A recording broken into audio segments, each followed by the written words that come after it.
नमस्कार साथियों, आप देख रहे हैं घुमक्कड़ी विद गुरुजी।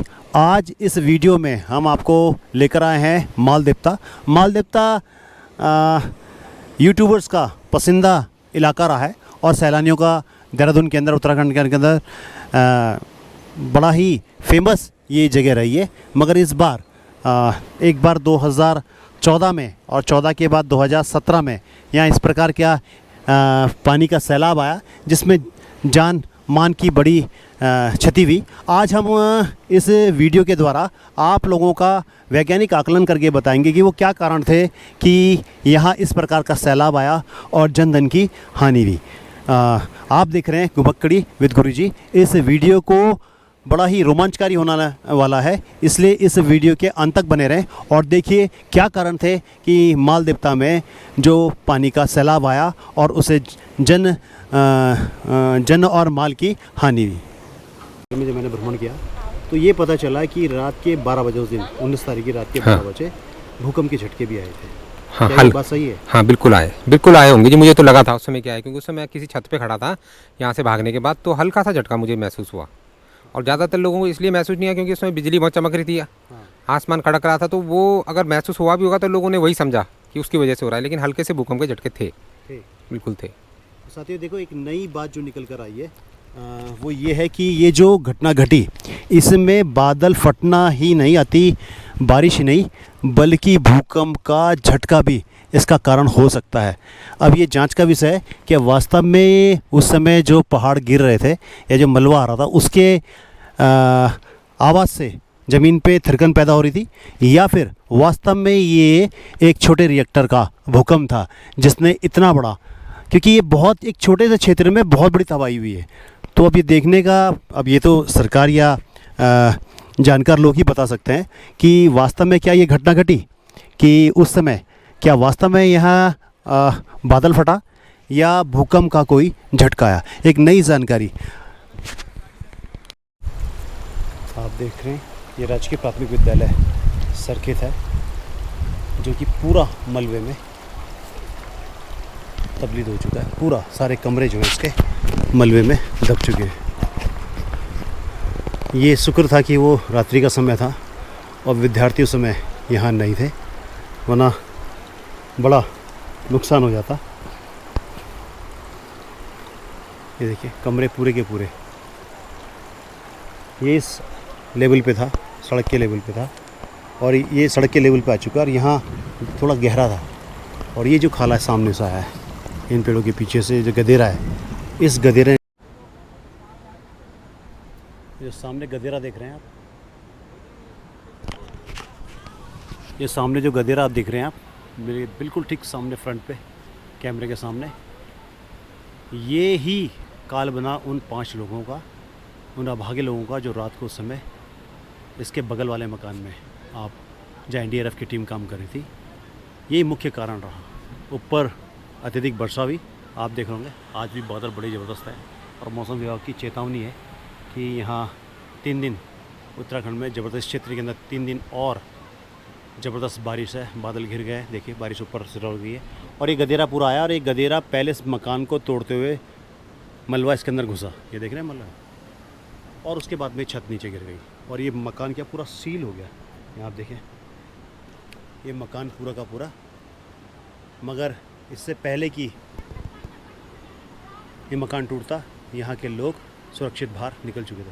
ये पूरा का पूरा, ये देख रहे हैं, ये पूरा यहाँ पे कमरा था, ये बड़े बड़े पत्थर जो थे इन्होंने इसको धराशायी कर दिया।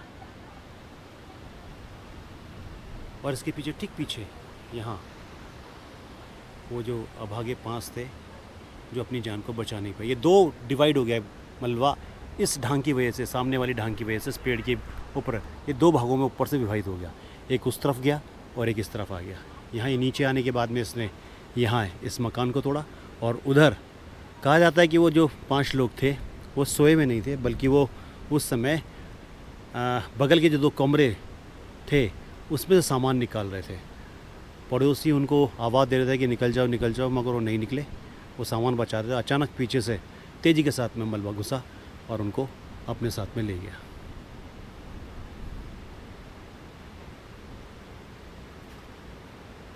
श्रद्धांजलि है उन लोगों को, विनम्र श्रद्धांजलि है कि काल ने उन अभागे लोगों को अपने आगोश में लिया। इस प्रकार की घटनाएं अक्सर पहाड़ी क्षेत्रों में घटती है, खासकर बरसात के समय, और उसका जो मेन कारण है वो है अज्ञानता के कारण कहें या जानकारी का अभाव भी कह सकते हैं।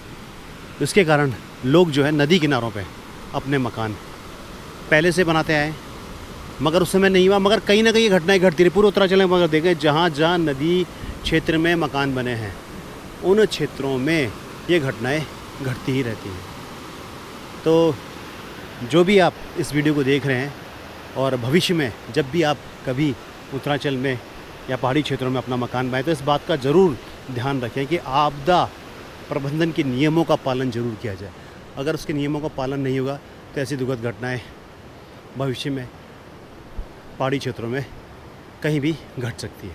देखिए गधेरा था, सामने गधेरा है और उसके ठीक नीचे क्या है, मकान है।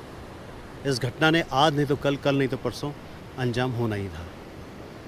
तो वो लोग सचेत हो जाएं जो कि पहाड़ी क्षेत्रों में इस प्रकार से मकान, हाँ हो सकता है सालों से शताब्दियों से वो रह रहे हों, मगर कभी भी अगर अतिवृष्टि अगर कहीं पे हो जाएगी, अगर बादल अगर फट जाता है, 200 सेंटीमीटर बरसात एक जगह पे जाती है, तो ऐसी घटना की पुनरावृत्ति भविष्य में भी हो सकती है।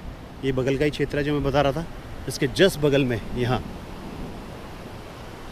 आज का दिन, और ये जो मकान है ठीक सामने इसके बगल में इन पेड़ों के पीछे जो मकान आपको दिखाई दे रहा है, पीला सा मकान दिख रहा है, यहीं वो 5 लोग थे जो जिंदा दफन हो गए। विनम्र श्रद्धांजलि लोगों को। इस घटना से बचा जा सकता था, इस घटना से बचा जा सकता था अगर जानकारी का अभाव नहीं होता। जानकारी होती, थोड़ा सा लोग सचेत होते तो इस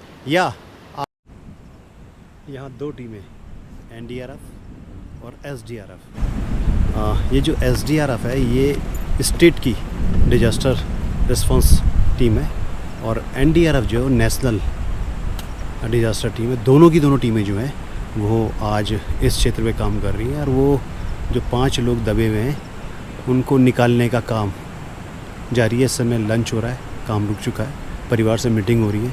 अगर परिवार चाहता है कि खोज जारी रखे तो ये कल भी दोनों टीमें यहाँ मुस्तैद रहेंगी।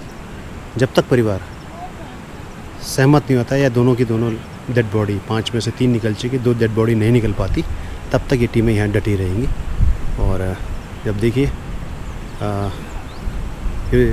SDRF की टीम है वो आपके जो पुलिस बल है, राज्य का जो पुलिस बल है, वहाँ से इन लोगों का सिलेक्शन होता है। और NDRF की टीम जो होती है वो जो अर्धसैनिक बल है वहाँ से उनका सिलेक्शन होता है। ये SDRF की जानकारी आज मुझे पहली बार हुई, मैं इसलिए आपके साथ में साझा कर रहा हूँ। इनका जो टैगलाइन है वह मित्रता, सेवा और सुरक्षा।